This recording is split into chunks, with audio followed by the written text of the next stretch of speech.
Hello, and welcome to another weekly reading. This week has pulled in the blue for me, the color blue, which is very much throat chakra. We have the Virgo first quarter moon on Tuesday, and it is very Gemini season. As most of you know, I am a Gemini, and I got to say, I'm really feeling it. And it's reiterated to me how oftentimes challenging our own sign is, our birthday season is. I find for most people, it's more the lead up to one's birthday and then things start to improve. I think it's to do with biorhythms and multiple things. And over the years, having noticed it, recognized that pattern, I have negated it a lot. But this year, it's really come back to remind me how challenging the birthday season can be for me, but for all of us. Anyway, I have gone with Adaptive, which is a calming blend, and I have gone with Air X, which is an air blend, so kind of forces one to breathe, because really when we are feeling a little dysregulated in our nervous systems, that is key. And Gemini season being an air sign is quite naturally a little bit upregulated rather than grounded. And so for all of us, it would be a good idea to work on getting a little grounded. And I have to say this reading this week is really speaking very closely to some of the experiences I've been having this week. So let's dive in. Remember, this is not a personal reading. You want to pick a card number between 1 and 4, and that's going to give you a bit more of a theme for the week. But if you're looking for a personal reading, please do get in touch. I do personal readings. This is a collective reading. And saying that, it actually doesn't matter if you find this reading out of timing. So I do record it for the week.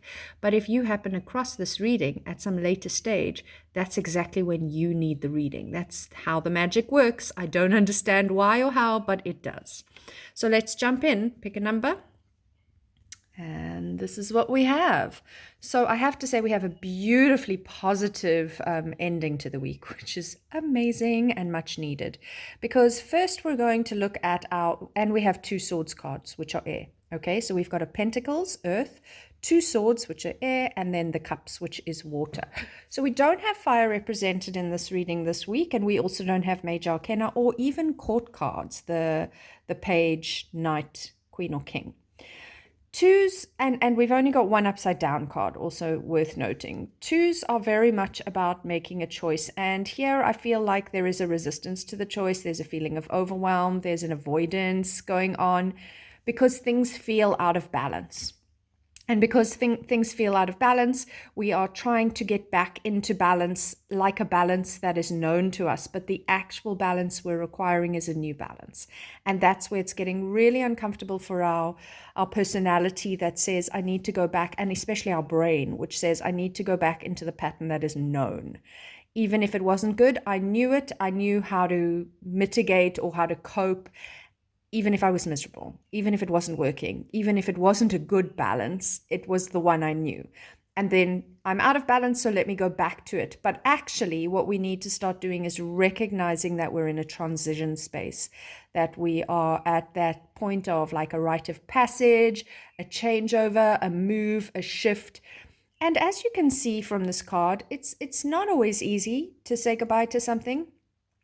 You might notice in this reading, although I chose quite a lot of blue with the crystal and the oils, and there is quite a bit of blue, especially in this card. This one's greeny blue, turquoisey, but there's also a lot of red. Can you see that? And that is also trying to help to bring us to ground yourself. Get back into your body. And red is the root chakra, and the root chakra's biggest challenge is fear. So it's like feeling the fear and keep moving forward. Everybody has fear. It's at the root of our lives, at the root of our chakra system, that this is where we have to deal with things. It's a survival thing. So fear is not in itself a bad thing, but how do we face that fear? Do we succumb? Do we just let it control us and never take forward steps? Or do we feel the fear, get in the boat and start moving in the new direction, doing the healing work in that process, even when it's hard? And there's also an aspect of the 6 of Swords that talks about help arriving as it's needed. And it's not always from where you expect it to be. Like in this rendition, 3 of these ravens are helping to pull the boat across and 3 are flying off. And it may well be that the three flying off were in her old life, in her old existence, in the old known, comfortable, even if it was wrong pattern, that balance that she would rather go back to.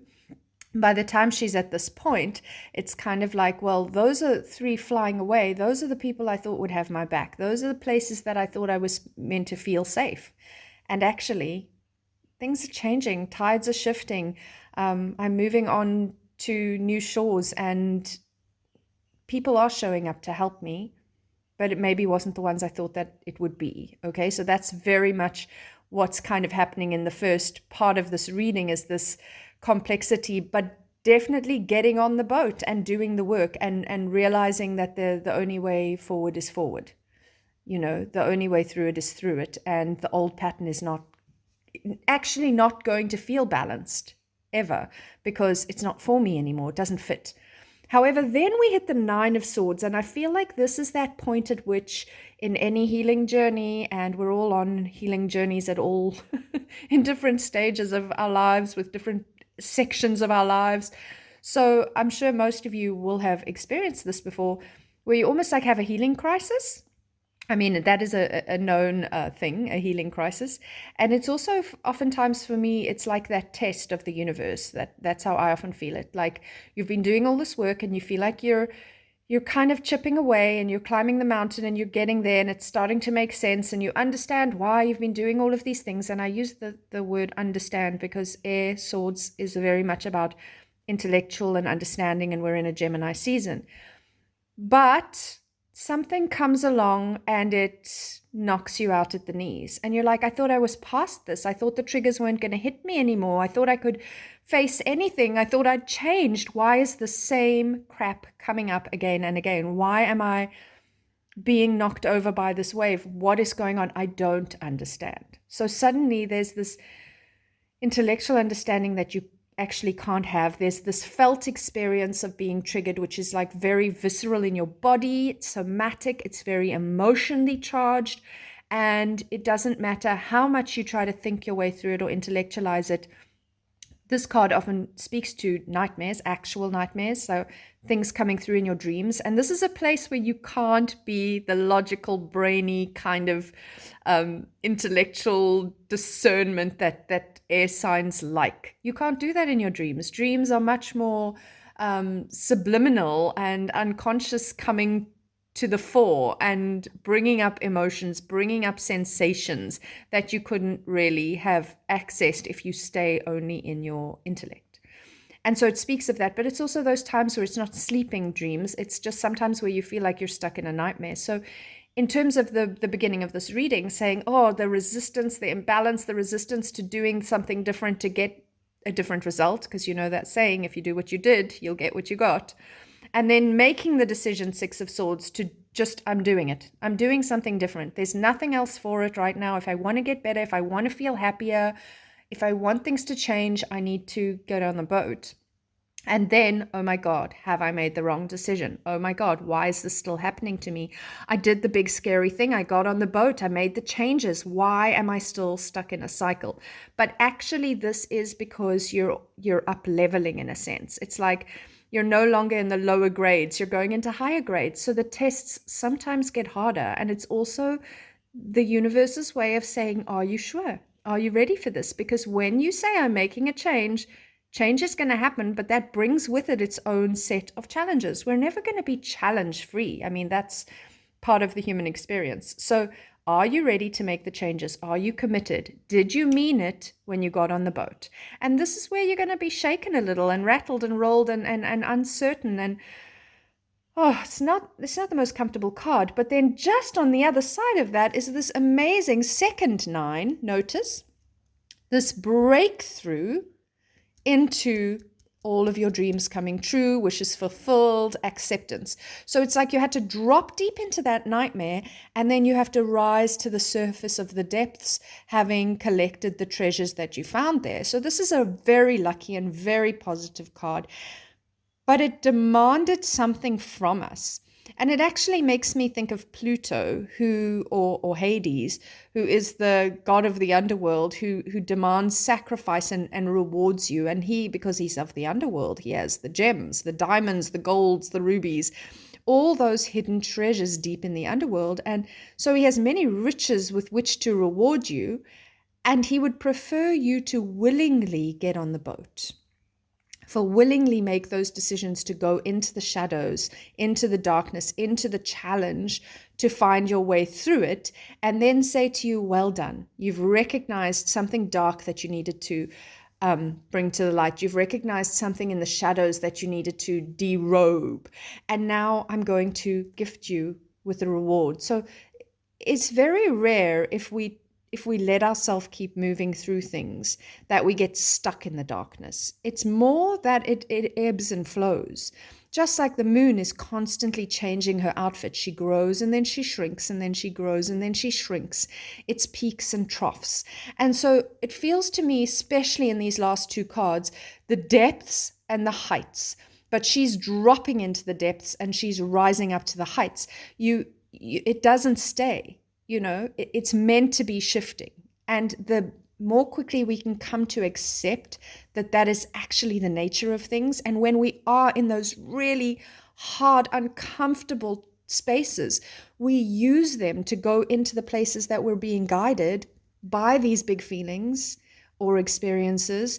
And then we just keep moving, one foot in front of the other. Some days moving doesn't look like moving. Some days moving is lying in your bed with a duvet over you, feeling awful, but the feelings, you're sitting with them, and that allows them to be held and then to move. Whereas getting up and pretending everything is okay and pasting a smile on your dial and denying the feelings, that keeps them locked in and trapped.